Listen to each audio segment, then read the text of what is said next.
Wallahi, il y a des moments, on lui dit, entre toi et l'enfant, fais un choix. Elle dit, faites vivre mon enfant, laissez-moi partir. Malgré qu'elle ne va pas vivre avec cet enfant, elle préfère donner la vie à son enfant et remplacer l'enfant dans la mort. Combien de femmes ont pris cette décision? Abonnez-vous à la chaîne Rappel Islamique. N'oublie pas de liker et de partager. Merci. Bismillahirrahmanirrahim. إن الحمد لله الذي نحمده ونستعينه ونستغفره ونعوذ بالله من شرور أنفسنا ومن سيئات أعمالنا من يهد الله فهو المهتدي ومن يضلل فلن تجد له وليا مرشدا أشهد أن لا إله إلا الله وحده لا شريك له أشهد أن محمدا عبده ورسوله وصلى الله عليه وعلى آله وأصحابه وَمَنْ تَبِعَهُمْ بِإِحْسَانٍ إِلَى يَوْمِ يَقُومُ النَّاسُ لِرَبِّ الْعَالَمِينَ. Alhamdulillah, louange à Allah, le maître du temps et des circonstances qui transcendent le temps et l'espace. Allah qui a créé les cieux et la terre sans modèle précédent, qui a également créé les djinns et les êtres humains dans l'unique but de lui vouer un culte exclusif et sincère, sans l'associer à qui ou à quoi que ce soit dans l'adoration. Allah le Créateur, Allah l'Éternel, celui qui n'a ni début, ni interruption, ni fin d'existence. Celui qui est le premier qui n'a pas de début, qui est le dernier qui n'a pas de fin. Allah qui est l'apparent et le caché. Allah qui nous a comblés de sa miséricorde infinie et sa grâce dans ce mois béni de Ramadan en nous accordant une santé et une longévité pour nous permettre de jeûner ce mois de Ramadan 1446, donc qui équivaut à l'an 2025 dans le calendrier grégorien. Nous lui disons merci pour son immense miséricorde, parce qu'il y a certains comme nous qui ont espéré avoir ce mois, qui n'ont pas eu, et nous qui l'avons eu, nous n'avons rien donné à Allah. Et nous disons Allah, merci pour cette grâce, et face à Allah que nous vivions encore beaucoup de mois de Ramadan comme ça, avant donc de rejoindre notre Seigneur dans sa miséricorde. Nous l'implorons également afin qu'il déverse sa miséricorde infinie sur la meilleure des créatures, le prophète Mohammed sallallahu alayhi wa sallam, ainsi que tous ceux qui le suivront jusqu'au jour de Yawmul Qiyamah. Chers frères et sœurs, alhamdulillah, assalamu alaikum wa rahmatullahi wa barakatuh. Bonjour, bonsoir à tous mes frères et sœurs en Adam selon nos différentes positions géographiques. Nous allons continuer aujourd'hui encore avec notre séance d'exégèse des versets du Saint-Coran, le livre révélé par Allah, dont le faux ne peut l'atteindre ni par devant ni par derrière. Le Coran qui est la parole incréée d'Allah, qui ne contient aucune incongruité ni aucune contradiction, comme Allah le dit dans la sourate 482. Afala yatadabbaruna al-Qur'an walau kana min 'indi ghayri Allahi lawajadu fihi ikhtilafan kathira. Et il ne médite-t-il donc pas sur le Coran? S'il émanait d'un autre qu'Allah, vous y trouverez maintes contradictions. Mais ici, ce qui est intéressant, c'est qu'Allah dit Afala yatadabbaruna al-Qur'an. Ne médite-t-il donc pas sur le Coran? Dans d'autres versets, il va dire Am ala kulubihim akfaluha, ou leurs cœurs ont-ils été scellés par des cadenas? Wallahi, quand tu ne médites pas sur le Coran, là, tu es comme un bidon qu'on a fermé avec le bouchon et puis on essaie de mettre de l'eau dedans. Vous voyez, ça ne peut pas aller. Donc c'est la même chose. Allah il demande, ne médite-t-il donc pas sur le Coran? Ou est-ce que leurs cœurs ont-ils été scellés par des cadenas? Am ala qulubihim akfaluha. Donc ici, je vous dis clairement, mes frères et sœurs en islam, Allah il est clair. Allah, le créateur des cieux et de la terre. Allah est grand. Et nous a donné le Coran à nous les êtres humains comme manuel d'utilisation, comme code de loi, comme code de vie et comme code de conduite. Mais malheureusement, certains ont résumé le Coran à tous les mauvais sillons. La flagellation, lapidation, amputation, etc.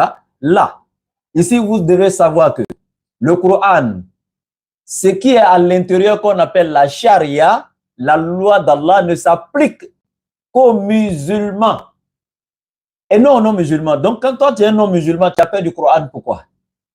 La charia est le règlement intérieur de l'islam qui s'applique aux musulmans. Mais la charia ne s'applique pas de force. Elle s'applique d'elle-même. C'est ce que vous ne comprenez pas. Est-ce que vous comprenez? La charia s'applique d'elle-même à travers un processus d'information, de formation et d'éducation. Quand vous avez mieux informé, formé et éduqué les gens, la charia n'a plus lieu d'être.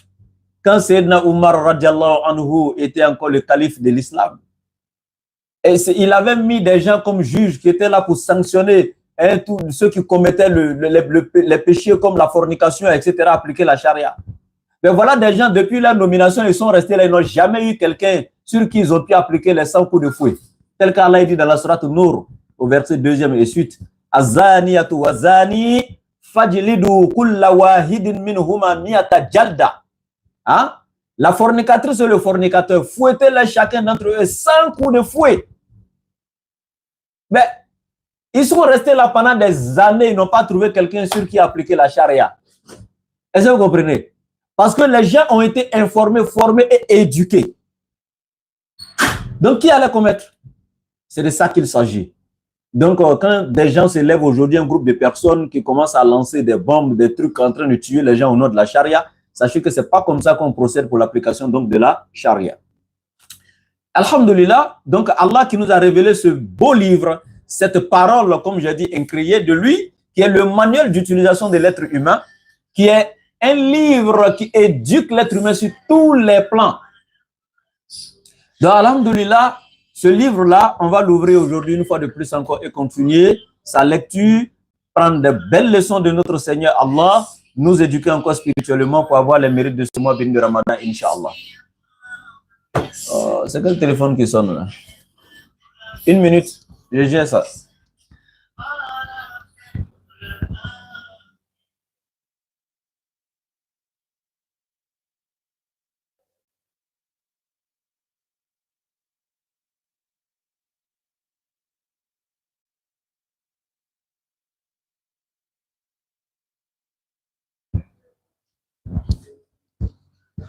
Bien, alhamdulillah.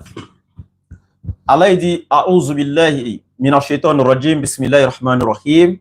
Allah dit Wallazina amanu. Nous sommes au verset 7e de la sourate Ankabut, toujours. Nous sommes au verset 7e. Allah dit Wallazina amanu. Et dit et ceux qui croient, les véritables croyants, les mu'min, ceux qui croient en Allah, qui l'adorent sans l'associer à qui ou à quoi que ce soit, dans l'adoration, donc qui exécutent tout ce qui est acte obligatoire dans l'adoration vis-à-vis d'Allah, donc qui manifestent leur foi à travers les bonnes œuvres.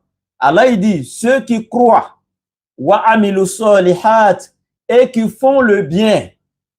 Ceux qui croient, ben, ils ne s'arrêtent pas seulement qu'à la croyance, mais cette croyance encore, ils la manifestent dans l'accomplissement des bonnes œuvres. Ils soutiennent les pauvres, les nécessiteux, ils aident la cause d'Allah, ils construisent les mosquées, les écoles coraniques, les centres d'encadrement, etc., etc. Donc, ils font le bien. Et Allah continue.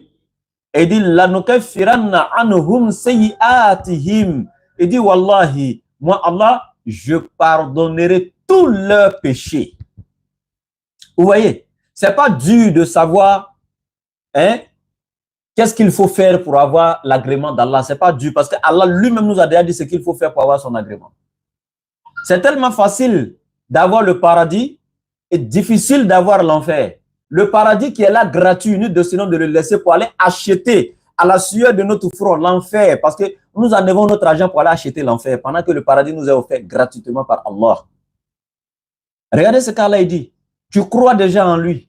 Tu es sincère dans ta croyance. Tu ne l'associes à rien. Hein? Tu observes avec sincérité les 5 piliers de l'islam. Et Allah dit, en dehors, après avoir cru, tu accompagnes ta croyance avec quoi? Les bonnes actions. Hein? Les bonnes actions. Wa amilu solihat. Il ne ment pas, parce que mentir est une mauvaise action. Or, Allah te demande de faire les bonnes actions. Dire la vérité est une bonne action. Donc, il est véridique. Il ne cherche pas la femme d'autrui, c'est une mauvaise action. Il ne vole pas. Il ne tue pas, etc., etc. Il ne calomnie pas, etc. Donc, wa amil solihat, il accomplit les bonnes œuvres. Et le peu que Allah lui a donné, wa mimma razaqnahum yunfikun. Le peu que Allah leur a donné, ils font largesse avec. Ulaika humul mu'minuna haqqan. C'est ceux-là qui sont les véritables croyants auprès d'Allah. Ils croient en Allah sans l'associer à qui ou à quoi que ce soit et ils manifestent leur croyance dans l'accomplissement des bonnes œuvres, en s'éloignant des actes immoraux et désavouables, de tout ce qui est mauvaise œuvre, en partageant le peu qu'Allah leur a octroyé matériellement, financièrement, avec les pauvres, les nécessités, etc. Allah dit Ulaika humul mu'minuna haqqan. Voici les véritables croyants. Lahum darajatun inda rabbihim. C'est ceux-là qui auront des rangs élevés auprès de leur Seigneur Allah. Ils ne verront pas le jour de Yawm al-Qiyamah, le chaud soleil qui sera d'une distance de 7 coudées au-dessus des têtes des humains. Mais ceux-là, ils ne verront pas ce soleil-là parce qu'ils seront sous l'ombre de l'arche d'Allah le jour de Yawm al-Qiyamah. Et après le jugement, ils seront dans les plus hauts degrés du paradis. Lahum darajatun inda rabbihim. Wa maghfiratun. Et ils auront c'est-à-dire que le pardon de leur Seigneur. Ils auront l'agrément de leur Seigneur. Ils auront la miséricorde de leur Seigneur. Allah sera magnanime, doux avec eux. Il leur accordera son pardon. Wa maghfiratun wa rizqun karim. Et ils auront une dotation généreuse de la part d'Allah. Vous attendez quoi, mes frères et sœurs? On vous interpelle chaque jour. On vous interpelle chaque jour. Les gens sont là, ils ont besoin de vous. Les nécessités dans ce mois béni de Ramadan. Ayyaman ma'adudatin. Quelques journées seulement, ça va finir. Wallahi, regardez, quelques journées seulement, ça va finir. Si tu le fais, tant mieux. Si tu ne le fais pas, c'est toi qui vois. Alhamdulillah. Mais si tu le fais, c'est mieux pour toi. On ne t'a pas dit de nous donner à nous, mais nous, on ne fait que t'interpeller. Partage autour de toi, c'est le mois du partage. Dans ce mois-là, les sahaba du prophète se promenaient pour chercher à partager avec autrui. Tu fais rompre le jeûne à quelqu'un, tu as les mêmes mérites du jeûne de la personne sans que rien ne soit retranché dans les mérites de la personne. C'est-à-dire, non seulement tu as les mérites de ton jeûne, si la personne a 100 mérites dans son jeûne, tu as encore 100 aussi dans pour lui, sans que rien ne soit retranché dans pour lui. Donc, c'est comme si tu avais jeûné 2 fois. Tu as les mérites de ton jeûne et les mérites du jeûne de la personne. Mais imagine, toi, tu as fait rompre le jeûne à 50 personnes. Allahu Akbar. Imaginez-vous un seul instant. Parce qu'on vous dit, une prière surrogatoire dans le mois de Ramadan a la valeur d'une prière obligatoire dans les autres mois. Imagine-toi la bonne action que tu fais dans le mois de Ramadan, tes sadaqatul jariya dans ce mois. Apaiser la faim de quelqu'un. Permettre à un nouveau converti, rejeté par sa famille chrétienne, d'avoir de quoi à manger le suhour et à rompre le jeûne à l'iftar. Est-ce que tu t'imagines les mérites auprès d'Allah? Permettre à un nouveau converti, venant d'une famille chrétienne qui n'a pas les moyens de s'offrir, une jeune sœur par exemple, quelques robes de prière, le nécessaire, un tapis, un chapelet, un Coran, etc., qui n'ont pas le nécessaire et qui se convertissent sortant d'une famille chrétienne. Est-ce que ce sont ses parents chrétiens qui vont donner l'argent pour acheter ça? Ben, elle n'a pas les moyens, elle est venue à l'islam, elle a besoin de ces kits-là. Qu'est-ce que vous attendez? Il y a déjà quelques-uns qui nous ont appelés hier, avant-hier, qui nous ont donné un peu pour qu'on puisse les aider. Alhamdulillah. Et l'appel est toujours lancé. Donc Allah est clair. Il dit ceux qui croient et qui accompagnent ou qui manifestent leur croyance d'avec les bonnes actions, il dit Allah il pardonne tous les péchés. Il pardonnera tous les péchés. Et Allah les récompensera donc par rapport à leurs bonnes œuvres qu'ils ont accomplies. Donc, il n'a pas dit s'il va te récompenser pour autre chose. Il dit par rapport à tes bonnes œuvres que tu as accomplies, pour cela, Allah va te récompenser. Qu'est-ce que tu attends d'accomplir les bonnes œuvres, mon frère? Mais maintenant, Allah il continue au verset 8. Wa wassayna al-insana biwalidayhi husna. Wa wassayna al-insana biwalidayhi husna. Allahu Akbar. Allah il dit, wa wassayna al-insana. Nous avons recommandé à l'être humain. Nous avons prescrit à l'être humain. Nous avons ordonné à l'être humain. Nous avons enjoint à l'être humain. Nous avons imposé à l'être humain. Qu'est-ce que Allah a enjoint à l'être humain? Biwalidayhi husna. D'être bienfaisant envers son père et sa mère. Nous avons enjoint à l'homme, nous lui avons fortement recommandé de faire quoi? d'être bienfaisant envers son père et sa mère. Regardez ce qu'Allah nous dit. Hein? Nous avons enjoint à l'être humain d'être bienfaisant envers son père et sa mère. Est-ce que Allah avait à nous dire ça? Sans que même Allah te le dise. Subhanallah. Toi, tu es né. Tu as trouvé papa, maman. La souffrance que ceux-là ont traversée avec toi. Tout ce qu'ils ont fait pour toi. L'assistance de papa vis-à-vis de toi. De maman vis-à-vis de toi. Ils se sont sacrifiés pour toi. Sacrifier leur vie de luxe, de plaisir, je ne sais pas quoi, leur avenir, rien que pour toi, ta réussite. Subhanallah. Et toi, aujourd'hui, on voit des enfants qui sont mal éduqués. Des enfants irrespectueux envers leur père et mère. Des enfants qui n'apportent aucune attention envers leur père et leur mère. Aucune pitié, aucune miséricorde envers leurs parents. Et qui vont encore plus loin. Des enfants qui frappent même leur père et leur mère. Subhanallah. Subhanallah. Subhanallah. Wallahi qu'Allah nous pardonne. Wallahi qu'Allah nous pardonne. Moi, j'ai connu un jeune qui, lorsqu'il était un peu malade, c'est-à-dire que quand je dis malade, lorsque sa tête chauffait un peu, il était énervé contre son père. C'est-à-dire il saisissait son père par l'école ici. Son père biologique, subhanallah. Et le vieux ne pouvait rester là tremblant que de lui demander pardon, mon fils, pardon, ne me tape pas, pardon. La hawla wa la quwwata illa billah. Vous voyez? Allah, il nous demande la bienfaisance envers nos parents. N'oubliez pas que le prophète Mohammed sallallahu alayhi wa sallam a été clair. S'il vous plaît, une minute. Il faut que je demande aux gens d'arrêter le bruit là. S'il vous plaît, je suis en plein tafsir. Vous faites trop de bruit. Alhamdulillah. D'accord. Donc ici, imaginez-vous un seul instant. Le prophète alayhi salatu wa sallam est clair. Et il nous dit ceci. Quiconque n'a pas obtenu la satisfaction de son père et de sa mère n'aura pas la satisfaction d'Allah. Quiconque n'a pas eu l'agrément et le pardon de son père et de sa mère n'aura pas le pardon et l'agrément d'Allah. Parce que l'agrément et le pardon d'Allah vis-à-vis de son serviteur le jour de Yawm al-Qiyamah est lié où? C'est-à-dire que dépend du pardon de son père et de sa mère vis-à-vis de lui d'abord. C'est-à-dire, tant que ton père et ta mère ne t'ont pas accordé leur pardon, sache que tu n'auras rien auprès d'Allah. Tu n'auras pas le pardon d'Allah. Dans un seul cas, l'être humain est tenu de ne pas suivre les parents et Allah il va nous dire ça à la suite. Mais en attendant ici, là, revenons un peu, on va se dire un peu de vérité. Hein? Ici, mon frère et ma soeur, je ne suis pas avec toi. Mais toi et moi, on est nés de la même manière. Imaginez-vous un seul instant. Lorsque toi, ta mère, parce qu'on est obligé de revenir en arrière pour faire un bref résumé sur ça, pour que les gens puissent connaître l'importance de leurs parents. On n'est même pas obligé de toucher le Coran d'abord. De toi à moi, on est tous passés par là, on est tous nés de la même manière. Mais imaginez-vous un seul instant. Quand ton père a épousé ta mère, dans les vies de couple, Allah a facilité qu'il puisse avoir un enfant. Cet enfant, c'est toi, c'est moi, c'est nous. Et quand maman est tombée enceinte de toi, juste toi, ta venue dans ce monde-là, te donner la vie là. Maman a traversé toutes sortes de difficultés que tu peux imaginer. Et ça, c'est Allah qui nous dit ça dans le Coran, en plus. Elle a traversé toutes sortes de difficultés. Et toi et moi, on a vu ça réellement. Parce qu'aujourd'hui, tu as grandi.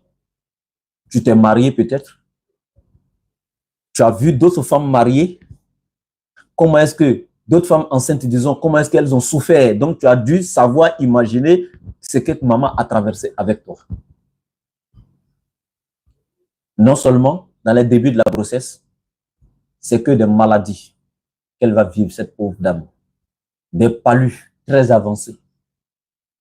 Des vomissements à longueur de journée et de nuit. Des diarrhées pour certaines. Hein? Des douleurs au niveau du ventre pour certaines. Hein? À tout moment, des vertiges profonds. Certaines même sortent, elle peut avoir un vertige, tomber même au marché en début de grossesse. Hein? Pour les femmes, chacune a pour elle qui se manifeste peut-être différemment d'une autre, etc. Mais tout ça, ça fait partie des souffrances des femmes quand elles sont enceintes. Et dans ces vomissements, elles voient les plats qu'elles aiment, les nourritures qu'elles aiment, qu'elles ont envie de manger, mais dès qu'elle met un seul coup sur la langue, elle va te vomir ça. Et puis même vomir comme si ses intestins même allaient sortir dans son ventre. Regardez comment nos mamans souffrent. Et ce durant des mois. Ces douleurs au niveau du ventre, etc. Mais elles vont traverser tout ça pendant 1 mois, 2 mois, 3 mois, 4 mois. À un moment, les vomissements vont s'arrêter, etc. Mais sauf qu'au fur et à mesure que le ventre commence à prendre forme et sortir, hein, en ce moment, sa souffrance continue. Le poids de l'enfant. Toi, il faut te lever un matin, prends un petit caillou seulement, attrape comme ça dans ta main et arrête-toi. Tends la main avec, arrête-toi seulement pendant 30 minutes. Il y a des enfants qui naissent près de 5 kilos. 4 à 5 kilos qui sont dans le ventre de leur maman. Le ventre devant comme ça. L'hanche de la femme. Même quand elle veut marcher, c'est problème. Il y a des femmes enceintes, quand elles sont assises, qu'elles veulent se lever, quand tu la regardes, elle te fait tellement pitié. La nuit, elle ne sait pas quelle position elle va prendre. Elle peut taper 2 mois, 3 mois, à partir du 7e mois pour monter là-bas. Elle est couchée. Elle veut se tendre sur son dos, c'est problème. Elle veut aller sur le côté, c'est problème. Elle ne peut pas se coucher sur le ventre également. Souvent, elle s'assoit pour s'adosser comme ça sur le lit, subhanallah. Subhanallah. Vous ne pouvez pas imaginer, je sais de quoi je parle. Même si tu es célibataire, tu n'es pas encore marié comme nous, mais tu es célibataire, tu as au moins vu des femmes enceintes dans ton entourage, dans les parages, comment elles souffraient. Je dis bien souvent, elle se lève, elle s'assoit, elle va s'adosser comme ça sur le lit. Parce qu'elle ne peut pas se coucher. Elle ne peut pas prendre certaines positions. Elle souffre. Et il y a des enfants qui naissent en retard. La pauvre femme va te taper 1 mois, 2 mois, 3 mois. Arrivé à 9 mois où elle espérait qu'elle allait accoucher, ça continue 10 mois. Il y a des enfants qui font 1 an dans le ventre de leur maman. Il y a des femmes qui peuvent témoigner ça. Des grossesses de 1 an, c'est rare, mais ça existe. Avec toute cette souffrance. Le jour encore où cette femme doit accoucher. La souffrance du jour de l'accouchement, les douleurs de l'enfantement lui font oublier la souffrance de 9 mois qu'elle a traversé, subhanallah. Allahu Akbar. Moi, à la naissance de ma première fille, j'ai pris ma femme comme ça dans mes mains. Quand le travail a commencé, elle me faisait tellement pitié. J'ai coulé les larmes. Hein? Imaginez-vous comment nos mamans souffrent à l'accouchement. Tu vas venir, même la sage-femme va examiner la femme, elle va dire non, ce n'est pas encore arrivé. Elle n'a qu'à aller marcher encore, elle n'a qu'à aller faire du sport, elle n'a qu'à faire ceci. Elle souffre. Il y a des femmes, on est obligé de mettre de l'eau dans une bassine, mettre des habits dedans, elle n'a qu'à laver. Les douleurs sont là, mais elle est obligée de faire des mouvements bizarres, marcher, des longues distances, des trucs, tout ça, pour que le col de l'utérus puisse bien s'ouvrir. Pour que l'enfant puisse avoir son passage pour sortir. Les femmes qui souffrent comme ça. Il y a certaines même encore, l'enfant va naître même, on est obligé d'appliquer, l'enfant doit naître par épisiotomie. On doit la déchirer pour que l'enfant puisse sortir, subhanallah. Vous allez m'excuser du terme, mais j'ai obligé de le dire. Parce que nos mamans souffrent. Il y a des enfants qui sont inconscients, on est obligé de parler aujourd'hui pour qu'ils puissent savoir à quel point leur maman a souffert avec eux. Ils ne savent pas. Avec toutes ces douleurs-là, on est obligé de lui faire une plaie, une cicatrice pour que toi tu puisses sortir, subhanallah. Tout ça pour te donner la vie. Et tout ce que toi tu as trouvé aujourd'hui, c'est de dire, maman, je suis fatigué. Hein. Oh, tu m'en mets trop là. Tu me prends trop la tête, maman. Subhanallah. Et donc, dès qu'on dit que le travail a commencé, mais durant toute cette période de grossesse-là, papa ne se reposait pas également. Hein. Les visites prénatales, les prises de carnet, les vaccinations, tout ce qui va avec, les palus que maman vivait, etc. Papa ne faisait qu'acheter des médicaments et des médicaments. Surtout, quand lors d'une échographie, on dit l'enfant est mélangé, le cordon ombilical est enroulé autour du cou de l'enfant ou je ne sais pas quoi, l'enfant est mal placé, des trucs comme ça, ben papa est foutu. Les dépenses du début jusqu'à la fin de la grossesse, ce n'est pas la peine. Parce que la maman, en ce moment, maintenant, est obligée d'être suivie de près. Il fait des dépenses pas possibles, le vieux. Et lui, maintenant, il souffre moralement. Pour la femme, c'est une souffrance physique. Parce qu'elle a les douleurs dans son corps. Mais pour l'homme, c'est une souffrance morale. Parce que, il doit chercher, se battre pour avoir les moyens pour venir payer les ordonnances de maman. Hein? Pour faire des examens approfondis. Faire des traitements. Hein? Pendant que toi, tu es encore dans le ventre. Donc, il doit lutter pour chercher l'argent. Pour préparer l'accouchement. Et pendant qu'il lutte pour tout ça, moralement, il est abattu, il est affecté. Parce qu'au moment où, dès qu'on l'informe, on l'appelle en même temps pour dire, ah, le travail a commencé, hein, ta femme, on l'a envoyé à l'hôpital. Subhanallah, même quand il est au travail, il ne peut plus rien faire. Il est tout tremblant sur lui-même, apeuré. Il ne sait pas le résultat qu'ils vont lui donner. Est-ce que sa femme va rester dedans? Est-ce que l'enfant va rester dedans? Est-ce que les deux vont revenir à lui? Il ne sait pas. Il souffre. Si en ce moment, le monsieur va stopper le travail, courir pour aller à l'hôpital, aller taper la porte, ils vont lui dire peut-être attendre dans la salle d'attente là-bas, la sage-femme arrive. Il est là, transpirant, craintif, pour que toi, tu puisses venir au monde. Maman, elle est en train de crier dans la salle, pleurer là-bas, de douleur d'enfantement. Et dans tout ça encore, malgré qu'elle a mal, comme je l'ai dit, on est obligé encore de déchirer la femme pour que toi, tu viennes au monde. Toutes ces cicatrices-là, c'est toi qui as mis ça à maman. Et le vieux, lui, il est dans la salle d'attente, apeureux, craintif. Si Allah a pitié de lui, ils vont finir par sortir, lui dire, au moins, enfin, ta femme a accouché. Mais sinon, si Allah veut l'éprouver encore, la sage-femme sort pour dire, on a tout fait, mais l'accouchement par voie normale, là, est impossible. On est obligé de passer par une césarienne. Subhanallah. Wallahi, wallahi, le monsieur ne peut plus rien faire. Il ne peut plus s'asseoir, il ne peut plus s'arrêter, il ne peut plus rien faire. Le stress a un autre volume. Il y a des parents qui parlent seuls. Dès qu'on sort pour dire on a tout fait, ta femme ne peut pas accoucher par voie normale, on est obligé de passer par une césarienne, subhanallah. Le monsieur est mélangé. Et maintenant, il doit, non seulement il est mélangé, il a peur, il ne sait pas par quoi ça va finir, mais il est obligé de courir pour sortir maintenant parce qu'il n'avait pas prévu que ce soit une césarienne. Maintenant qu'on l'a informé, il est obligé de courir pour aller chercher l'argent de l'opération. C'est maintenant tu vas le voir chez ses voisins, chez ses amis, pardon, ma femme à l'hôpital. On dit, elle ne peut pas accoucher par voie normale. Est-ce que je peux avoir crédit de 100 000? Est-ce que je peux avoir 200 000? Est-ce que je peux avoir ceci? Quand il n'a pas de moyens. Vous imaginez? Hein? Toi inconscient, toi inconsciente, hein? Toi qui es absorbé aujourd'hui par la jeunesse, hein? Dans la Java, toi qui n'accorde aucune importance à maman ni à papa, hein? Aucun respect.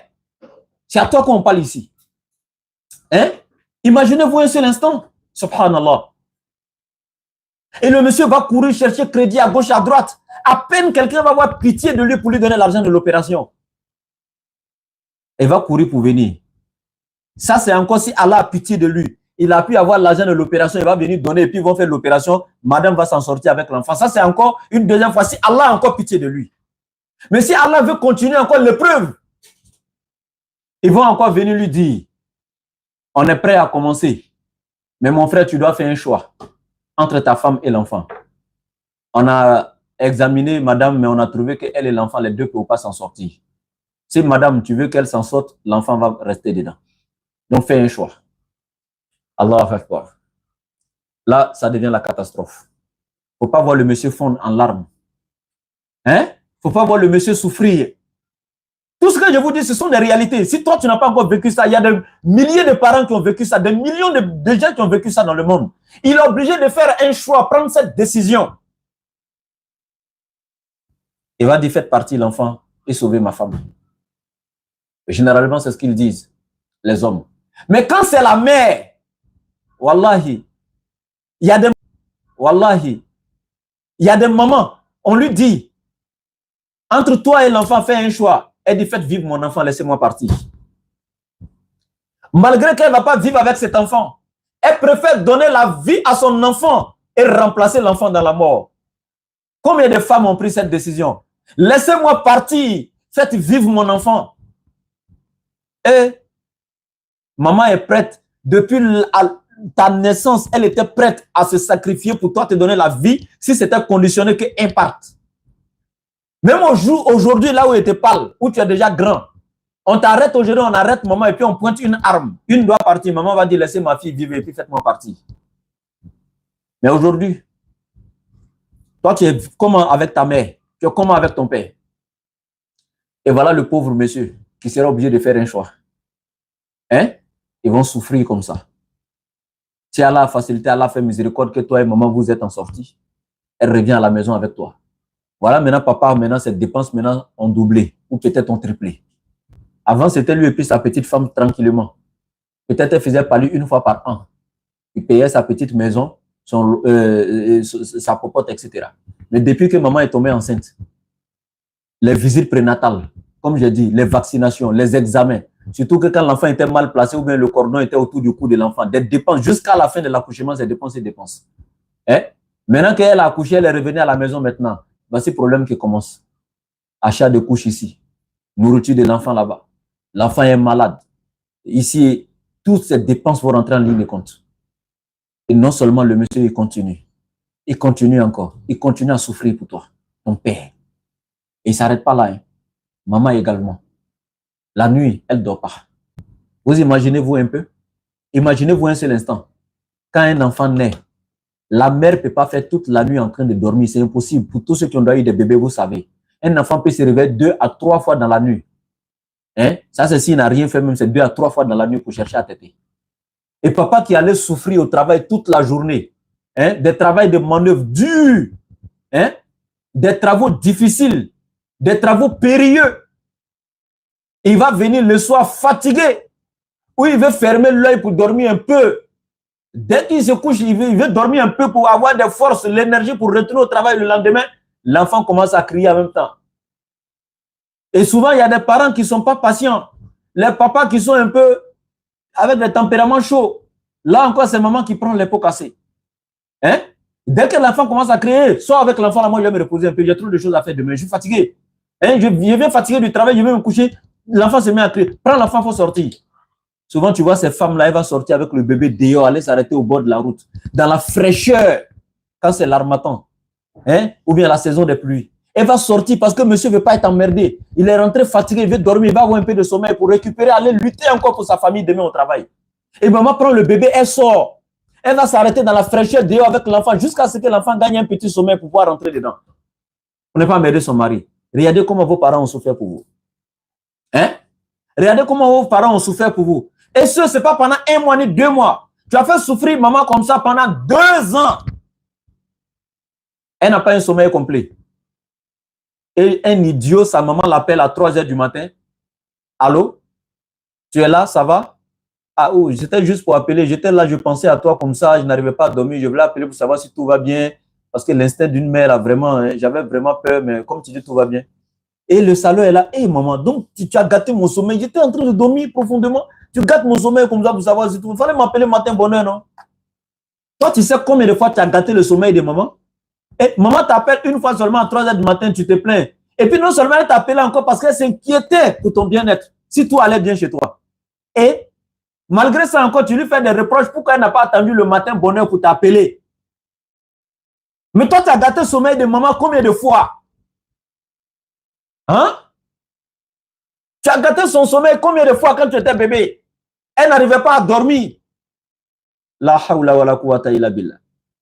Et voici comment tes parents vont souffrir avec toi jusqu'à ce que tu aies 1 an, 2 ans, 3 ans, 4 ans. Et puis maintenant, papa maintenant va te prendre pour dire va te scolariser. Voici un autre problème qui commence encore. Voici une autre dépense. Si dans ça vous êtes 2, 3, 4, 5, 6, imaginez-vous un seul instant. Il est obligé d'aller scolariser ses enfants. Ils vont te mettre à l'école. Il doit acheter fourniture. Il doit payer tes frais de scolarité. Il doit acheter uniforme de l'école. Il doit faire ceci. Tout ça maintenant, ça rentre en ligne de compte. Papa n'a pas le temps de payer des voitures de luxe. Parce que s'il pouvait le faire, s'il voulait le faire, peut-être son petit salaire allait pouvoir lui permettre de payer une petite voiture de luxe, à pouvoir construire une petite maison, 3 chambres, salon, tranquille, avec sa femme seule. Ils allaient vivre leur petite vie de luxe et puis mourir. Mais maintenant, quand vous, les enfants, vous êtes nés, les dépenses sont trop. Papa ne peut plus payer une petite maison de chambre, salon, ou 2 chambres, salon. À cause de vous, il est obligé d'aller prendre une maison de 3 chambres, salon. Donc, le loyer devient plus. Ça fait 1. Deuxièmement, à cause de votre scolarité, Il ne peut plus s'acheter sa petite voiture de luxe. Il voit ses amis dedans, mais lui, il ne peut pas se permettre parce qu'il a des enfants. Il doit s'occuper de votre santé quand vous êtes malade. Il doit vous vêtir lorsque vous êtes en déficit d'habillement. Hein? Papa doit vous nourrir parce que vous devez manger pour vivre. Il doit vous scolariser pour que demain vous puissiez réussir dans la société. Papa sacrifie son avenir pour vous. Il voit ses amis dans les bassins riches de 100 000 et quelques, dans les costumes de 300 000. Il pouvait se le faire, il pouvait se le permettre. Mais à cause de vous, les enfants, il ne peut pas. Il ne peut plus se le permettre parce que vous êtes là. Papa s'est sacrifié pour vous. Pour que vous soyez quelqu'un. Pour que toi, tu puisses réussir. Pour que tu sois un cadre demain. Mais après ta réussite, qu'est-ce que toi, tu as fait? Après ta réussite, qu'est-ce que tu as fait? Tu allais te trouver une petite sorcière quelque part là-bas. Je dis bien une petite sorcière parce que la majorité d'entre elles ne conseillent pas l'homme à prendre soin de ses parents. Elle va plutôt t'orienter vers elle-même, ses parents et elle. Mais quand tu as donné 5 francs à ta maman, cette femme-là va te dire qu'il faut lui donner 500 francs. Tu as acheté un pain à ta mère, elle va dire qu'il faut acheter 2 complets de pain pour elle. Elle se compare à ta mère jusqu'à elle se place même au-dessus de ta mère. Et il y a des... C'est pas comment qualifier ces hommes-là. Hein. Ils se laissent manipuler. Subhanallah. Papa est au village, maman, ils sont au village. Tu t'en fous d'eux. Je vous parle, mes larmes sont là. Presque envie de couler. Parce que je sais ce que je dis. Je sais de quoi je parle. Nos parents souffrent. Nos parents souffrent, subhanallah. Allah dit, وَوَصَّيْنَا الْإِنسَانَ بِوَالِدَيْهِ husna. Allah a enjoint, il a recommandé à l'être humain d'être bienfaisant envers son père et sa mère. Regardez Allah qui nous a créés, il sait à quel point tes parents ont souffert pour toi, subhanallah. Allah qui nous a créés, il sait à quel point nos parents ont souffert pour nous. Et c'est pourquoi dans la sourate 17, verset 23, Allah dit وَقَضَى رَبُّكَ أَلَّا تَعْبُدُوا إِلَّا إِيَّاهُ وَبِالْوَالِدَيْنِ إِحْسَانًا. Allah dit وَقَضَى رَبُّكَ. Ton Seigneur a ordonné, il a décrété, il a recommandé fermement de ne rien adorer sauf lui seul, sans l'associer à qui ou à quoi que ce soit dans l'adoration. Et après lui, il a ajouté quoi? Wabil walidayni ihsan. Après son adoration, après avoir établi le tawhid dans ta vie, après avoir reconnu Allah en l'acceptant lui seul sans l'associer à qui ou à quoi que ce soit, Allah il dit, la deuxième chose que je te recommande fortement après moi-même, Allah, mon unicité, ce sont tes 2 parents. Allahu Akbar. Ce sont tes 2 parents. Et Allah il dit, Imma. Non seulement Allah dit tes 2 parents, sois bienfaisant envers eux. Et quand il parle de la bienfaisance ici, il ne te parle pas de forcément l'argent. À quoi sert d'avoir des milliards, mais tu désobéis à papa? À quoi sert d'avoir des millions, mais tu désobéis à maman? Quand elle dit c'est rouge, tu dis c'est noir. Quand maman dit arrête-toi ici, tu vas te suspendre quelque part. Non. Être bienfaisant envers ses parents commence par l'obéissance, par le respect, la considération, la soumission. C'est ça un enfant béni. C'est ça un enfant bienfaisant envers ses parents. Les écouter, les comprendre, avoir de l'estime pour eux, avoir du respect pour eux, avoir de la miséricorde, de la tendresse pour eux. C'est de ça qu'il s'agit. Tu n'as pas encore de l'argent, tu n'as pas encore eu un travail, tu n'as pas encore eu ton premier salaire, oui. Mais tu peux rendre papa et maman heureux alors que tu ne leur as pas encore donné 5 francs. Oui, tu peux le faire. Est-ce que quand toi, tu te lèves à la maison, tu nettoies la moto de papa, son vélo, sa voiture, ses chaussures? Est-ce que quand la cour est remplie d'herbe, tu prends au moins d'abord pour désherber la cour? Quand papa il rentre, il voit, il dit qui a fait ça, tu dis c'est moi, il est content, il est fier de toi. Merci beaucoup mon fils d'avoir assaini la maison. Hein? Toi ma soeur, est-ce que tu te lèves pour demander à maman, maman est-ce que tu as des habits sales? Maman, qu'est-ce que je dois faire aujourd'hui dans la cuisine? Maman, donne-moi l'argent, je vais faire le marché pour toi. Maman, je vais laver tes assiettes. C'est ça. Tu dois aider tes parents, tu dois les soutenir, tu dois être bienfaisant envers eux, alors que tu n'as même pas encore l'argent à leur offrir. Est-ce que quand tu vois papa est assis avec un nez un peu attristé, est-ce que tu viens taquiner un peu papa ou maman pour lui donner un peu de sourire? Tu es obligé d'avoir des millions avant de rendre papa et maman heureux? Tu penses que l'argent fait le bonheur forcément? L'amour d'une mère est plus profond que l'argent et tout le trésor de ce monde, subhanallah. Allah dit d'être bienfaisant envers ses pères et mères. Imma yablughanna indaka al-kibara ahaduhuma aw kilahuma fala taqul lahuma uffin. Allah dit, tu traites avec bonté ton père et ta mère. Et si l'un d'eux ou tous deux, les deux atteignent un âge très avancé à tes côtés, fala taqul lahuma uffin, ne leur dis jamais ouf. Vous savez pourquoi Allah dit ça? Parce que quand papa et maman, quand ils deviennent vieux, quand ils atteignent un âge très avancé, ils deviennent comme des enfants. Tu vois, quand les vieux là, et nos mamans là, quand elles vieillissent là, ils deviennent comme des bébés. C'est-à-dire, Oyakuma Kasha, les paroles trop. Pour un petit, un oui ou un non, ils commencent à t'insulter, etc. Et puis, ils aiment tellement les derniers enfants. Donc, même toi, le grand frère, quand tu as raison, c'est ton petit frère qui t'a manqué de respect, mais garde à toi si tu l'as touché. Dès que tu l'as effleuré, maman s'élève sur toi. Tu frappes mon enfant, pourquoi? Comme si toi, tu n'es pas son enfant. Mais Allah dit, quand ils atteignent un âge avancé, ils deviennent comme des enfants. Leurs paroles deviennent trop. Ils ne comprennent pas vite les choses. Mais malgré ça, c'est-à-dire où ils deviennent compliqués même là. La classe d'âge où ils deviennent compliqués, c'est quand ils sont vieux là. Allah dit, malgré ça, où ils deviennent compliqués, tu n'as pas le droit à leur dire ouf. Et ici, sachez que oufin, que Allah a dit, ce n'est même pas un mot en arabe, c'est plutôt un son, selon les savants. Oufin n'est pas un mot, c'est un son. C'est comme papa est venu, maman est venue. Maman dit, il faut aller faire ceci, tu es allé, tu es revenu. Elle devient confort de retourner aller faire ceci, tu dis ouf. Ah, maman. Le ah, maman là, ça c'est déjà trop même. Le ouf que tu as dit là, Allah dit, c'est déjà suffisant pour désobéissance. Le fait de dire ouf, c'est déjà suffisant pour une désobéissance envers ta mère. Oui. Tu n'as pas le droit de sortir même ce son. Les sons que maman a sortis de douleur quand elle te mettait au monde, tu as oublié. Ces sons-là, toi tu as sorti un son aujourd'hui. Toi tu sais comment ta mère s'est lamentée. Hein? Comment elle a souffert, comment quand elle poussait, les sons qu'elle a sortis pour te donner la vie. Maman te confie un petit travail, tu es là, ouf, maman fatigue trop les gens. Aujourd'hui, mon frère, ma soeur, surtout mes soeurs, depuis que ton père a marié ta mère, elle est dans la cuisine, elle prépare. Tu comprends? Elle est dans la cuisine, elle prépare, elle fait le ménage, elle balaye la cour, elle lave les habits de papa, elle fait tout ça. Elle a pris ta grossesse.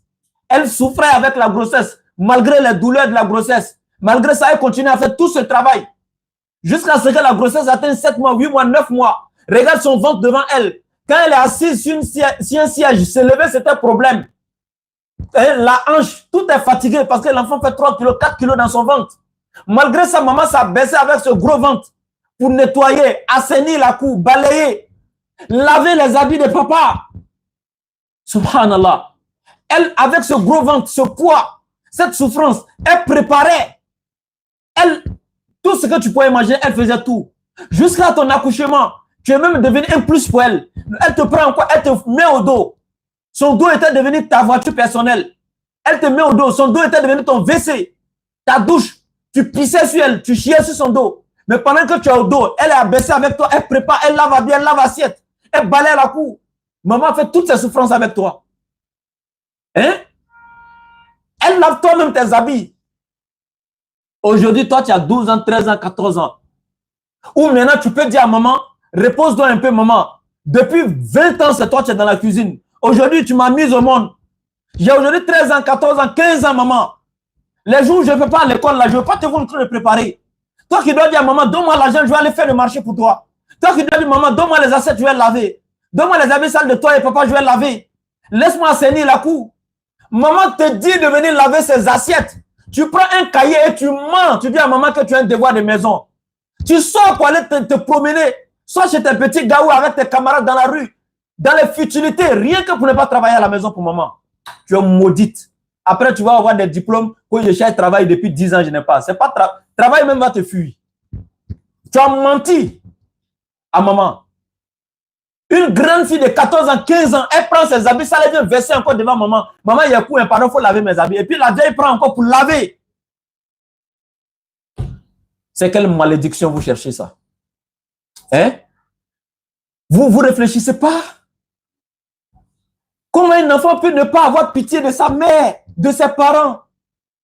Pourquoi vous n'aimez pas vos parents? Pourquoi vous n'avez pas pitié d'eux? Pourquoi vous n'avez pas de miséricorde vis-à-vis de vos parents, subhanallah. Comment vous faites pour ne pas avoir pitié de maman? Comment vous faites pour ne pas avoir pitié de papa? Comment vous faites? Comment vous faites? Subhanallah. Regardez ici le verset d'Allah. Parce que quand Allah il parle au doigt d'intelligence. Allah il dit wa qada rabbuka alla ta'budu illa iyyahu wa bil walidayni ihsana imma yablughanna indakal kibar ahaduhuma aw kilahuma fala taqul lahuma uffin. Regardez ce qu'Allah dit ici. Méditez sur la parole d'Allah. Regardez ce qu'Allah nous dit. C'est très important. Allah il dit imma yablughanna indaka. Si l'un d'eux ou tous deux atteignent l'âge de la vieillesse à tes côtés. Aujourd'hui, voici un grand problème encore. Allah il dit à tes côtés. Mais aujourd'hui, dès que maman atteint 70 ans, papa atteint 80 ans, maman n'a plus de dents dans sa bouche. C'est la salive qui verse là. Papa également, il est devenu tellement vieux. Et en ce moment, l'enfant, il est devenu un jeune petit directeur mannequin d'une grande entreprise. Il a l'argent. Hein? C'est lui qui est devenu DG, le PDG de son entreprise. Il est ministre. C'est un grand type, c'est un honorable, un vénérable. Prendre maman au village, papa au village, venir en ville pour qu'il termine le restant de leur vie, les quelques jours qu'il leur reste à vivre, les quelques mois qu'il leur reste à vivre pour qu'il les fasse à tes côtés, dans l'amour, dans la complicité, dans la chaleur familiale. Parce qu'aujourd'hui, il a de l'argent. Il laisse papa et maman au village. Depuis là où ils sont nés, ils sont encore là-bas. Dans ce village, il n'y a même pas d'électricité. Dans ce village-là, il n'y a même pas de l'eau potable. Mais lui, il vient en ville, à la capitale, il a l'argent. Il va te faire construire une villa pas possible. Il va marier une nouvelle femme. Bon, une femme, il va se marier avec elle et tout. Et le jour, il décide que sa mère est son papa. Mais quand il parle de ça à madame, ma mère va venir vivre avec nous. Elle ne veut rien savoir. Et pour sa femme, il décide de laisser ses parents au village. Il y a des femmes qui s'opposent catégoriquement. Vous êtes dans quoi? Quel système? Non, ma belle-mère ne peut pas venir vivre avec nous. Hein? Est-ce que ça va? Est-ce que si elle vient vivre avec toi, c'est sur ton lit conjugal, elle s'en va dormir avec son fils? Mon frère, il n'y a pas à te mentir. Hein? Je ne te parle pas de ce que les gens ont mis dans ta tête. Je ne veux pas dire nom de quelqu'un. Je ne te parle pas de ça. C'est des éducations que vous avez ramassées, je ne sais pas où là. Mais je te parle ici de l'éducation qu'Allah il te donne en tant que musulman. Allah il dit s'ils atteignent l'âge de la vieillesse à tes côtés. Allah n'a pas dit s'ils atteignent l'âge de la vieillesse pendant qu'ils sont vieux et puis toi tu es dans la capitale. Allah il dit à tes côtés. À tes côtés. Chaque parole d'Allah on doit méditer dessus. Et le monsieur est là que non, je suis allé au village, j'ai construit une belle villa au village là-bas, papa et maman sont là-bas, j'ai mis des domestiques qui s'occupent bien d'eux. Chaque fin de mois, il envoie 100 000, 200 000, 300 000 voilà, à papa et à maman. Et puis voilà, pour lui, ils sont à l'aise au village. Ils ne sont pas à l'aise. Ils ne sont pas à l'aise. Ils ne vont pas peut-être se plaindre parce qu'ils t'aiment, mais ils ne sont pas à l'aise. Tu sais ce gars-là, il te dit, ils doivent atteindre l'âge de la vieillesse à tes côtés. Quand ils sont allés construire le village, il y avoir 500 000 par mois à maman. Et tu penses que c'est ce que maman voulait? Que tu lui envoies 500 000 par mois?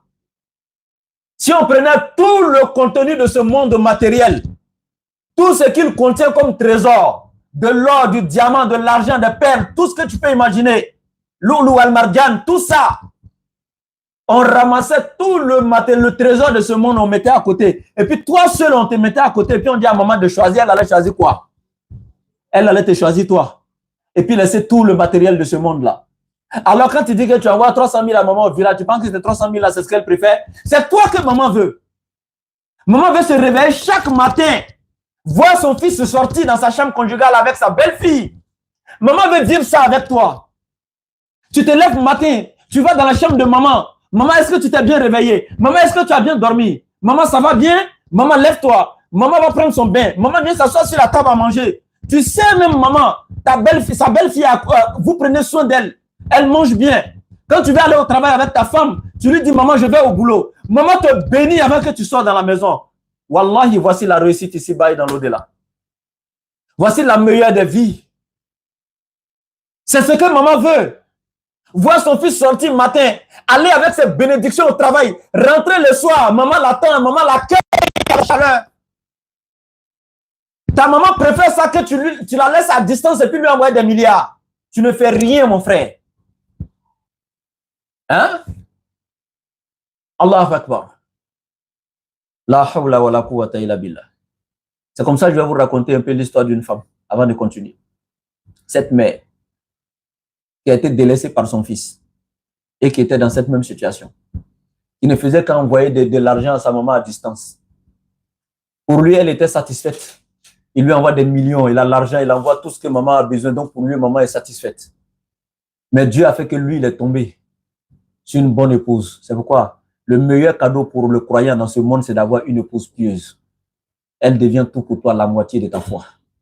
Son épouse lui dit un jour, mon chéri, je suis ton épouse. Mais si aujourd'hui j'ai trouvé que tu es un bel homme, au fond de toi, tu es un bel homme, c'est-à-dire que tu as été bien éduqué, c'est parce qu'il y a des parents qui ont été la cause de cette bonne éducation. Et c'est ce qui a fait que moi, je t'ai aimé et je t'ai accepté. Mais toi, tu me prends, moi, ton épouse, pour aller chaque jour dans les restaurants.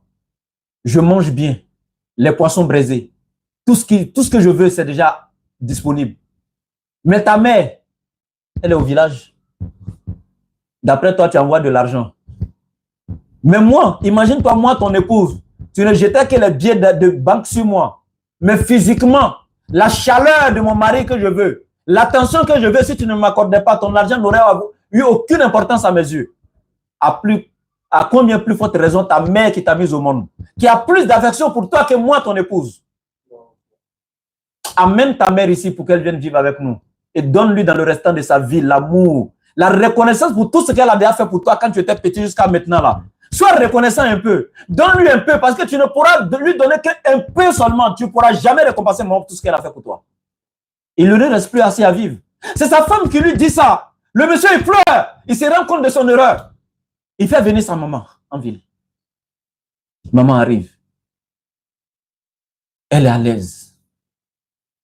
Elle regarde son fils, elle regarde sa belle-fille. Elle regarde ses petits-enfants. Maman est tellement heureuse. La joie. Et le comble maintenant. Le monsieur, un jour, il est au boulot. Il appelle sa maman. Je vous parle d'une histoire réelle. C'est pourquoi j'ai presque les larmes aux yeux. Je sais pourquoi je dis ça. Je sais c'est l'histoire de qui. Ce n'est pas une histoire du temps du prophète. Je sais de quelle histoire je parle. Et le monsieur, qu'est-ce qu'il fait? Il appelle sa maman pendant qu'il est au bureau. Il dit, maman chérie, comment tu vas? Ta belle-fille s'occupe bien de toi là-bas. Elle dit, je suis vraiment à l'aise. Je suis en train de jouer avec mes petits-enfants ici. Tout va très bien à la maison. Je suis tellement content depuis mon arrivée. Je suis déjà au paradis. Son fils lui dit, maman, tu n'es pas encore au paradis. Ok. Tu sais que nous avons perdu papa depuis des années. Donc, tu n'as plus de chérie, c'est ça, non? Ok, mais tu m'as moi. Donc, je t'invite aujourd'hui, on va sortir, on va aller au restaurant. Toi et moi. Nous deux seulement. Un raka. Sa maman était là. Tellement qu'elle était contente. Tellement la femme était impatiente. Son fils quitte au travail à 18h. Mais depuis 17h, la vieille là était déjà dans son dernier sapement. Arrêtée devant le portail en train d'attendre son fils. Tellement qu'elle était pressée pour vivre ce moment avec son enfant. C'est ce que nos mères veulent, elles ne veulent pas plus. Et imaginez-vous, avant que le fils n'arrive, voici une pluie qui a commencé. Il commençait à tomber des gouttes. La pluie n'était pas encore assez forte. La femme là est rentrée, prend un parapluie, venue s'arrêter au portail sous la pluie, elle attend son enfant. Le monsieur est venu. Dès qu'il a garé la voiture, il a vu sa maman arrêtée sous la pluie. J'ai dit, mais maman, il tombe des gouttes, tu es là, tu es arrêté, tu attends quoi? Elle dit, depuis que tu m'as annoncé que tu devais sortir avec moi, je suis tellement heureuse. Je suis tellement heureuse pour ce moment, tellement pressée pour vivre ce moment avec toi, mon fils, que je suis sorti m'arrêter là, je t'attends. Je ne sens même pas qu'il pleut. Le monsieur a dit, alors maman rentre. Elle est montée. Ils sont allés dans un restaurant. Ils ont mangé. Ils ont passé du bon moment. La maman était heureuse. Elle ne faisait que couler des larmes de joie. Elle a serré son fils contre elle. Elle l'a béni. Et quand elle a fini tout ça, ils sont rentrés à la maison. La nuit, le monsieur regarde son épouse. Il ne fait que la remercier, il pleure. Il dit, si je ne t'avais pas, je n'aurais jamais su qu'est-ce que l'amour d'une mère. Il dit, grâce à toi, mon épouse, Aujourd'hui, j'ai su que l'argent ne fait pas le bonheur d'une maman ou d'un papa. Ils ont besoin de la chaleur de leur enfant. Aujourd'hui, j'ai compris que ma mère avait besoin d'être avec moi. Et vous savez quoi? Une semaine après, sa maman lui dit, mon fils, j'aimerais revivre la même chose qu'on a vécu la semaine dernière. S'il te plaît, allons encore dans un restaurant. Là, il dit à maman, il dit, la société où je travaille m'a envoyé en mission. Je dois aller pour des mois. Désolé, mon voyage est déjà arrivé, je ne peux plus avoir un autre rendez-vous avec toi. Maman a insisté, mais malheureusement, le boulot, la pression, le DG, donc il ne pouvait pas faire autrement. Maman lui a dit, ok, je comprends, je vais patienter. Le jeune est parti en voyage, maman est décédée après lui. Il est décédé, la vieille est partie. Voici comment il va recevoir un message. Il va apprendre le décès de sa mère. Et quand il est revenu pour les funérailles, il pleurait, il pleurait, il pleurait. Il a compris, maman insistait pour qu'il fasse un deuxième tour. Il lui a dit, je partirai en mission à mon retour. Il a négligé. Il a compris que maman voulait une dernière fois parce qu'elle devait partir. Et sauf qu'après les funérailles de maman, une semaine après, voici un numéro qui appelle le monsieur. C'est le responsable d'un restaurant qui n'était pas loin de la cour. Et le monsieur, il se rend au restaurant. Le responsable du restaurant lui dit, tu connais le nom de telle vieille, du nom de tant. Il dit, oui, c'est le nom de ma mère. Qu'y a-t-il? Il dit, cette femme est venue ici il y a moins d'une semaine. Elle est venue faire une commande. Elle a dit qu'elle fait la commande au nom de son fils. Elle a donné tes coordonnées. Elle dit que son fils est parti en mission. À son retour, il viendra ici manger ce repas-là avec son épouse. Vous voyez, maman savait qu'elle allait mourir. Et qu'est-ce qu'elle a fait? Comme le fils n'a pas pu faire deuxième tour avec elle, elle allait commander au restaurant. Elle a payé tous les frais, l'addition, tout. Et elle a donné une note au chef du restaurant pour qu'au retour de son fils, on lui dise de prendre son épouse pour venir manger à elle à sa place. Et maman est partie dans la miséricorde de son Seigneur. Alors mes frères, il est encore temps. Ma soeur, toi qui m'écoutes, tu as encore ta mère. Tu as encore tes parents, s'il te plaît. Toi qui es en Occident, toi qui es en France, qui es en Allemagne, qui es aux États-Unis, qui a rejeté maman et papa en Afrique ici, l'argent ne fait pas le bonheur. Même si c'est une fois par an, 2 fois par an, viens voir maman, serre-la dans tes bras. Prends ses bénédictions et retourne. Il y en a qui peuvent aller. Fait 10 ans sans voir leurs parents. Ils vont mourir après eux ici. S'il te plaît. Toi qui vis encore, toi qui as encore ton père et ta mère, le temps n'est pas encore fini. S'il te plaît, ayez pitié de vos parents. Allah il dit, prenez soin d'eux. Accordez-leur de l'attention. Accordez-leur de la miséricorde. Et Allah il dit, Wala tanharhuma. Et Allah vous met en garde. Ne jamais hausser le ton lorsque vous parlez. Ne jamais hausser le ton au-dessus de maman et de papa. Ne lève pas le ton sur papa et maman. Jamais. Parlez avec des propos doux. Des paroles de tendresse, des paroles affectueuses, des paroles d'amour. S'il vous plaît.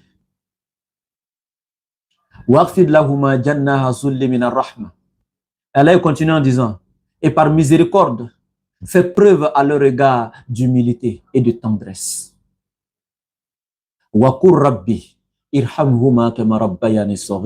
Et prie pour eux. Après chaque prière, dis ceci à leur attention. Invoque Allah pour eux en disant ceci. Allah, fais miséricorde à papa.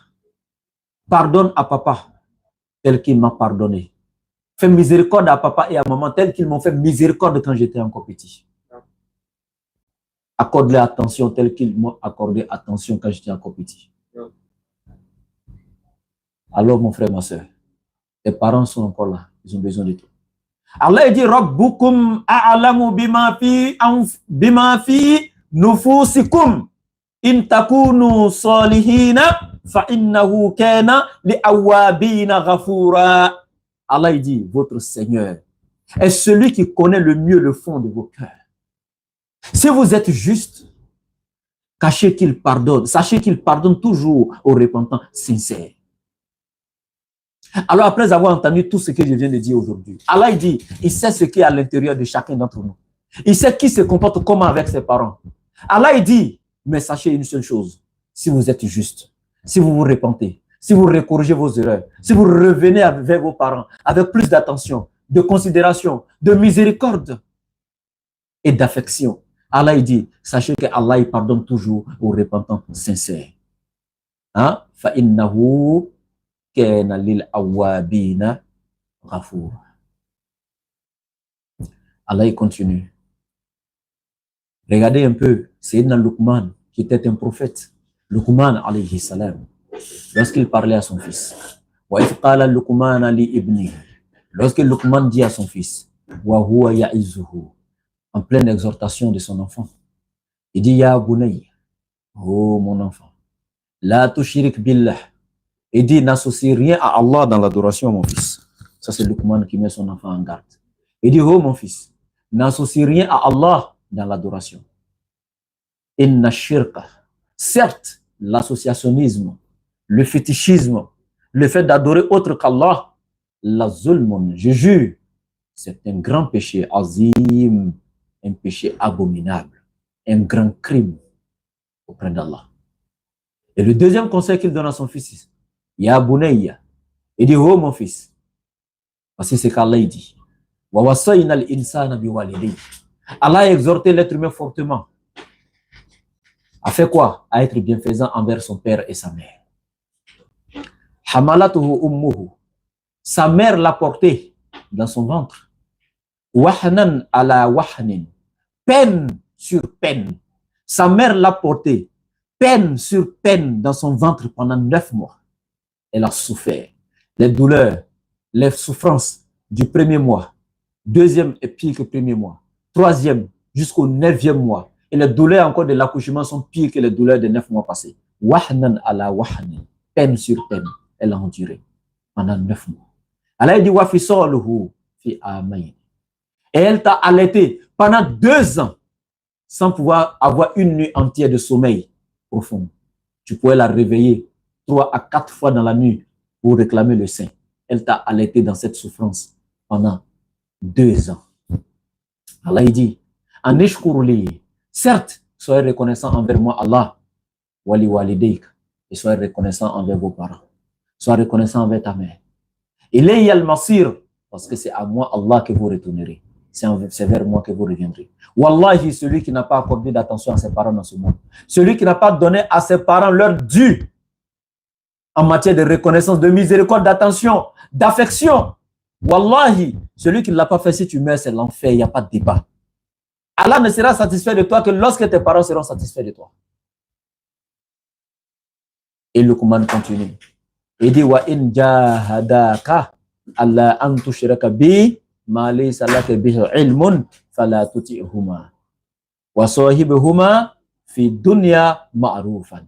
Il dit, mais s'il arrivait que tes parents t'exhortent à aller adorer d'autres divinités en dehors de moi, Allah, Allah dit, c'est là que tu ne dois pas obéir à tes parents.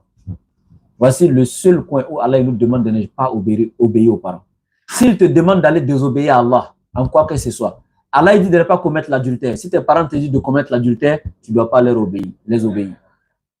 Allah dit de ne pas mentir. Si tes parents te demandent d'aller mentir, Allah dit de ne pas obéir à tes parents. S'il te demande d'aller adorer autre qu'Allah, Allah dit de ne pas accepter.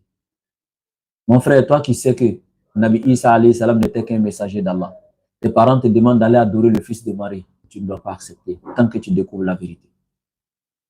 Alors Allah dit, n'obéis pas s'il te demande d'aller adorer autre qu'Allah. Allah dit, c'est là que tu ne dois pas les obéir. Mais malgré que tu ne dois pas les obéir là-bas, qu'est-ce qu'Allah continue de dire? Mais tu dois être un bon compagnon pour eux dans ce monde. Quelqu'un qui doit être bienfaisant envers eux. Leur accorder miséricorde, attention, affection. Les soutenir, les aider. Les rendre heureux dans ce monde. Tu ne dois pas accepter de désobéir à Allah s'il te demande de le faire, mais tu dois rester bien avec eux dans ce monde. Leur donner tout ce qu'il faut et tout ce qu'ils veulent. C'est ce qu'Allah dit. Mais si tes parents sont mécréants, tu dois être bienfaisant avec eux. Et sur le chemin de celui qui est repentant, et qui t'exhorte à venir vers moi. Ilayya, vers moi. Summa ilayya marji'ukum. Et c'est ainsi que vous reviendrez, vous retournerez vers moi, Allah. Et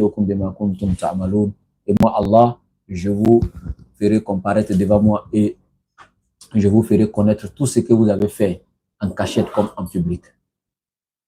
Donc ici, c'est la même chose qu'Allah dit dans le verset 8 maintenant de la sourate 29. وَوَصَّيْنَا الْإِنسَانَ بِوَالِدَيْهِ حُسْنًا وَإِنْ جَاهَدَاكَ لِتُشْرِكَ بِي مَا لَيْسَ لَكَ بِهِ عِلْمٌ فَلَا تُطِعْهُمَا. Et c'est comme ça, Ibn Abi Waqaz, qui était un sahaba du prophète, sa mère, lorsque Ibn Abi Waqaz, son fils, s'est converti à l'islam, sa mère s'est révoltée contre l'enfant. Elle a dit à l'enfant, si tu ne quittes pas le chemin de l'islam, tu n'arrêtes pas de suivre Mohammed sallallahu alayhi wa sallam, je décide aujourd'hui de faire la grève de la faim. Je ne mangerai ni ne boirai et je mourrai. Et ma mort restera sur ta conscience. Et tout le monde dira que tu as tué ta mère de faim et de soif. Alors que son fils l'aimait. De tous ses enfants, il était le plus attentionné. Il a tellement aimé sa mère. Il était doux, miséricordieux avec elle. Il lui accordait beaucoup d'affection et d'attention. Mais quand il s'est converti à l'islam et que sa mère lui a dit ça, il est venu voir le prophète, il lui a expliqué. Le prophète a dit, Allah il t'exhorte de respecter tes parents, de les obéir sur tous les plans.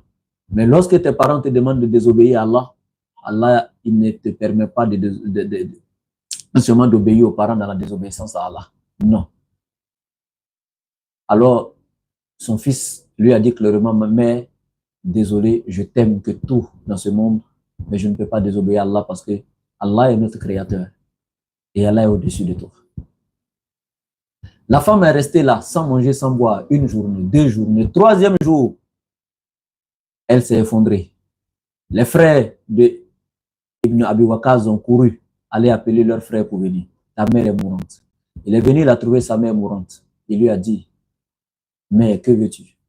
Elle dit, je t'ai dit, si tu ne retournes pas sur tes pas, tu n'abandonnes pas l'islam et arrêtes de suivre Mohammed alayhi salam, je mourrai et ma mort restera sur ta conscience. Et il a dit à sa mère, il dit, mais désolé, wallahi, il serait avantageux pour toi que tu manges. Parce que là, je suis désolé, je ne pourrais pas revenir sur mes pas, je ne pourrais pas désobéir à Allah. Mais même s'il y avait 100 âmes dans ton corps, il dit bien 100 différentes âmes dans ton corps, et que l'ange de la mort avait extrait une âme, 2 âmes, 3, 4, jusqu'à 100 âmes de ton corps, j'aurais regardé l'ange de la mort extraire tes 100 âmes de ton corps sans revenir sur ma parole. Après votre raison, une seule âme que tu as. Wallah, et quand sa mère a entendu ça, elle a su que non, pour rien au monde, son fils ne va revenir sur ses pas. Elle a tiré sa main pour aller vers la nourriture. Ils lui ont donné, elle a mangé, elle s'est ressaisie.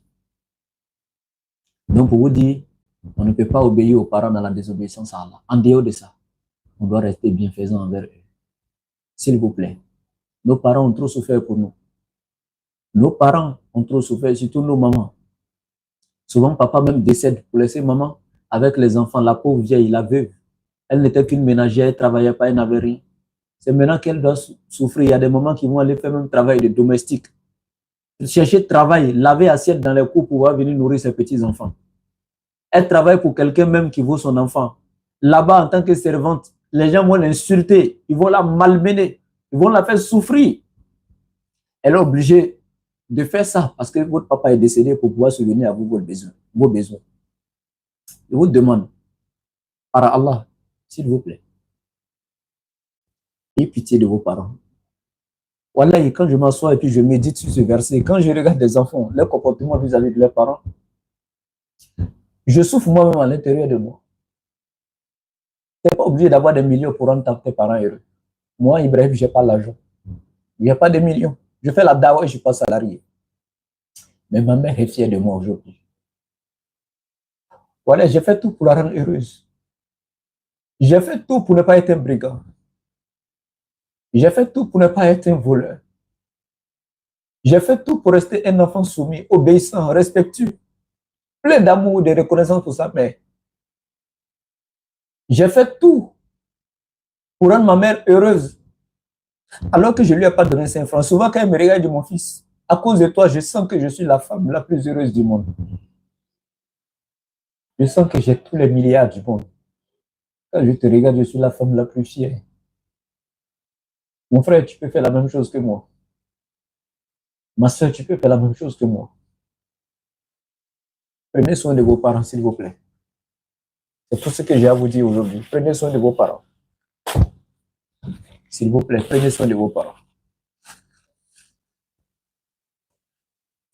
Ceux que j'interpelle chaque jour. Vous avez perdu vos parents, certes. Vous avez perdu vos mamans. Mais voici des femmes comme vos mamans qui souffrent, des veuves.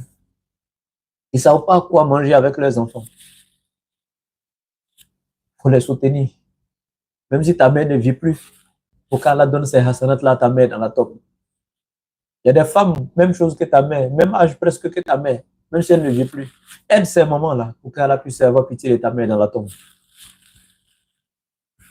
Les gens ont besoin de votre soutien dans ce mois de Ramadan également.